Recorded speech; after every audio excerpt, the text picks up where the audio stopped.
بسم اللہ الرحمن الرحیم۔ اللہ تبارک و تعالیٰ نے رسول اکرم صلی اللہ علیہ وسلم کی حیات مقدسہ کو تمام انسانیت کے لیے ایک کامل نمونہ اور دائمی ہدایت کا سرچشمہ بنایا ہے۔ آپ صلی اللہ علیہ وسلم نے اپنی زندگی میں کئی مراحل طے کیے اور ان تمام حالات سے گزرے جن سے عمومی طور پر انسان گزرتا ہے۔ قرآن کریم نے آپ صلی اللہ علیہ وسلم کی ذات اقدس کو اسوہ حسنہ قرار دیا ہے اور ان کی اتباع کا حکم دیا ہے، کیونکہ اسلام محض ایک کتابی دین نہیں بلکہ پریکٹیکل وے آف لائف ہے۔ اس کی ایک منظم چین آف نیریشنز ہے۔ لہٰذا ہم اپنے تمام مسائل کا حل سیرت ہی کی روشنی میں تلاش کرتے ہیں کہ حضور اکرم صلی اللہ علیہ وسلم اگر اس زمانے میں ہوتے تو وہ کیا کرتے۔ اس وقت مسلمان ہندوستان میں اور ان ممالک میں جہاں وہ اقتدار میں نہیں ہیں چند بنیادی مسائل سے دوچار ہیں: دین کی حفاظت، نفس کی حفاظت، مال کی حفاظت، عزت و آبرو کی حفاظت اور شریعت کی حفاظت وغیرہ وغیرہ۔ دین و ایمان کی حفاظت کے لیے ہمیں زیادہ سے زیادہ مکاتب قائم کرنے کی ضرورت ہے۔ بچپن ہی سے اسلامی تعلیمات کو راسخ کیا جائے۔ ماں باپ اپنے بچوں کے لیے صرف 1 گھنٹہ نکالیں جس میں اسے عام فہم عقلی انداز میں اسلام کی باتیں سمجھائی جائیں۔ اسی طرح جدید اسلامی اسکول اور کالجز قائم کرنے کی ضرورت ہے، اور تقاضوں پر عمل کرنے کی مثال عہد نبوی میں ملتی ہے۔ حضور اکرم صلی اللہ علیہ وسلم جب مکہ میں تھے تو خفیہ دار ارقم بنائے، پھر جب مدینہ آئے تو مسجد نبوی کو ایک یونیورسٹی کی شکل بھی دی، اور پھر مدرسہ صفہ کو ہاسٹل اور مدرسہ بھی بنایا، اور انفراداً گھر گھر تربیت کا انتظام بھی فرمایا۔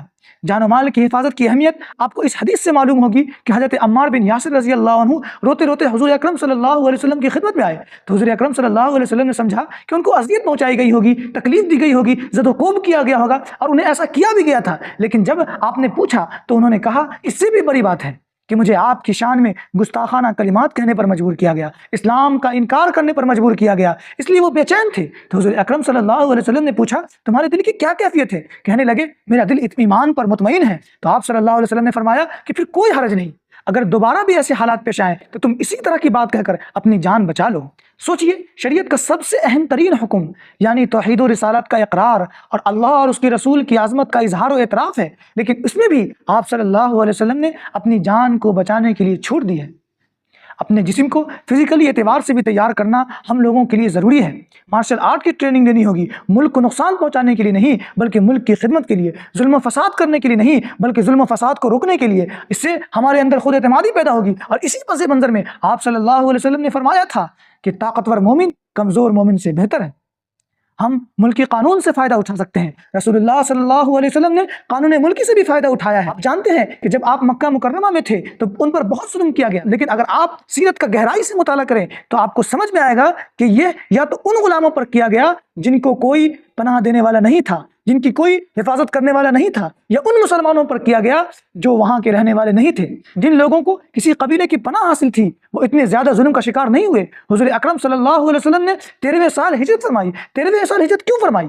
اس لیے کہ نبوت کے 10ویں سال حضرت ابو طالب اور حضرت خدیجہ رضی اللہ عنہ کا انتقال ہو چکا تھا، جو حضور اکرم صلی اللہ علیہ وسلم کے بہت بڑے پشت پناہ تھے۔ وہ حضور اکرم صلی اللہ علیہ وسلم کے فینس تھے، وہ آپ صلی اللہ علیہ وسلم کے لیے ایک بیک بون تھے، ایک سردار تھے۔ حضرت خدیجہ رضی اللہ عنہ مکہ کی ایک معزز دولت مند خاتون تھی۔ جب ان دونوں کا انتقال ہو گیا تو پھر آپ کو مکہ سے ہجرت کرنی پڑی تھی۔ اپنے ملک کی قانون سے فائدہ اٹھاتے ہوئے اپنے آپ کو محفوظ رکھنا بھی آپ صلی اللہ علیہ وسلم کی سنت ہے۔ آج کے دور میں جو عدالتی نظام ہے دوسروں کو کمپیئر میں اس پر زیادہ بھروسہ کیا جا سکتا ہے، اور ہمیں آئندہ نسلوں میں ایسے لوگوں کو تیار کرنا چاہیے جو اس لڑائی کو لڑ سکیں۔ آپ کے چند بچے ہیں تو کوشش کیجئے کہ اپنے ایک بچے کو جو ذہین ہو قانون کے میدان میں لائیں اور شروع سے اس کا ذہن بنائیں۔ ہم تم کو یہ تعلیم تمہاری ضرورت کے لیے نہیں دلا رہے ہیں بلکہ قوم و ملت کی رہنمائی کے لیے، بلکہ قوم و ملت کی خدمت کے لیے دلا رہے ہیں۔ سماجی ہم آہنگی کی کوشش کرنی چاہیے تاکہ غیر مسلموں سے ہمارے رشتے استوار ہوں۔ بلا امتیاز چیریٹی کرنی چاہیے۔ حضور اکرم صلی اللہ علیہ وسلم کو جب دعوت دین کا حکم ہوا تھا تو انہوں نے سب سے پہلے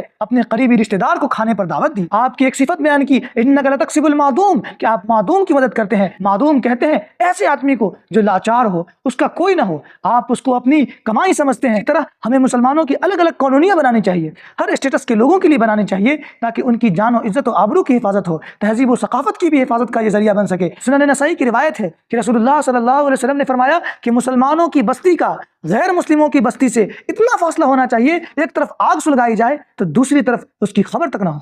ایک اہم مسئلہ ہماری معیشت کا ہے۔ معیشت زندگی کی بنیاد ہے۔ حضور اکرم صلی اللہ علیہ وسلم نے مدینہ آتے ہی جس طرح مسجد نبوی اور مدرسہ صفہ کی بنیاد رکھی، اسی طرح سوق المدینہ یعنی مدینہ مارکیٹ کی بھی بنیاد رکھی۔ بے روزگاری سے حد درجہ مسائل پیدا ہوتے ہیں. ہم نے معیشت کی طرف زیادہ دھیان نہیں دیا ہوا ہے. کمائی کے دو سورس ہیں، ایک وہ جن پر ہمارا اختیار نہیں ہے جیسے جاب وغیرہ، لیکن ایک وہ سورس ہے جس پر ہمارا اختیار ہے، یعنی بزنس، تجارت. اس لیے ہمیں اس میں زیادہ سے زیادہ جانا چاہیے. آپ صلی اللہ علیہ وسلم نے تجارت پر ابھارا ہے. آپ نے نبوت سے پہلے بھی تجارت کی ہے اور نبوت کے بعد بھی تجارت کی ہے. حضرت ابوبکر رضی اللہ عنہ، حضرت عثمان غنی رضی اللہ عنہ، ان کا شمار بڑے تاجروں میں ہوتا تھا. ہم اپنے آپ کو احساس کمتری سے بچائیں کہ ہم اس ملک میں کر ہی کیا سکتے ہیں، ہم تو اقلیت میں ہیں. اپنے ذہن سے یہ بات نکال دیں. حضور اکرم صلی اللہ علیہ وسلم بھی اقلیت میں تھے، لیکن آپ نے یہ اسٹریٹجی اپنائی کہ پورے مشرکین مکہ کو ایک مذہبی وحدت قرار نہیں دیا، ریلیجیس آئیڈینٹی کا اعتبار نہیں کیا، ان کی ٹرائبل آئیڈینٹی کا اعتبار کیا. یہاں ہندوستان میں بھی ہم دیکھیں کہ ٹرائبلز ہندو نہیں ہیں. آدیواسی جن کی 11.5 کروڑ کی آبادی ہے وہ ہندو نہیں ہیں. SC ST کے لوگ ہندو نہیں ہیں. اگر ہم ان سے اپنے تعلقات اور اپنے رشتے اور اپنے معاہدے کو ٹھیک کریں تو اس کا نتیجہ وہی نکلے گا جو اس وقت نکلا تھا، یعنی سارے قبائل اللہ کے رسول کے حلیف بن گئے تھے. اسی طرح اگر ہم ان کو ساتھ لے کر چلے تو ملک کی تعمیر و ترقی میں سب لوگ مل کر ایک اچھا کردار ادا کر سکتے ہیں اور ایک اچھا پرائم منسٹر بھی دے سکتے ہیں جو ملک کے لیے اچھا ہو، جو ملک کے لیے بہتر ہو. اخیر میں یہ کہنا چاہتا ہوں کہ خدا را ان آزمائشی مراحل میں دین پر ثابت قدم رہیں. ہم اللہ اور اس کے رسول کے مشن کا حصہ ہیں. آپ پوری تاریخ پر جائیں، کہیں آپ کو یہ نہیں ملے گا کہ رسولوں کے لیے پھولوں کی سیج بچھائی گئی ہو، ریڈ کارپٹ بچھایا گیا ہو، کانگریچولیٹری اجلاس کیا گیا ہو، ان پر پتھروں ہی کی بارش ہوئی، کانٹے ہی ان کے لیے بچھائے گئے، تکلیفوں اور آزمائشوں ہی سے گزرنا پڑا، ان کا بھی بائیکاٹ ہوا، ان کی بھی موب لنچنگ ہوئی. کیا حضرت سمیہ رضی اللہ عنہ کی موب لنچنگ نہیں ہوئی؟ کیا حضرت خبیب رضی اللہ عنہ کی موب لنچنگ نہیں ہوئی؟ حالات اس سے زیادہ خراب تھے، پروپیگنڈے اس زمانے میں بھی تھے، لیکن حالات آئے اور گزر گئے. لیکن اسلام اب بھی باقی ہے، قیامت تک رہے گا. کتنا بھی ظلم ہو اس کا سامنا کریں، اس کو فیس کریں اور اپنے ایمان میں ذرہ برابر بھی کمی نہ آنے دیں. اور صحت کے ان پیغامات کو پروکاسٹینیشن کے بغیر لازم پکڑیں اور اس پر عمل کرنے کی کوشش کریں. وما علینا الا البلاغ.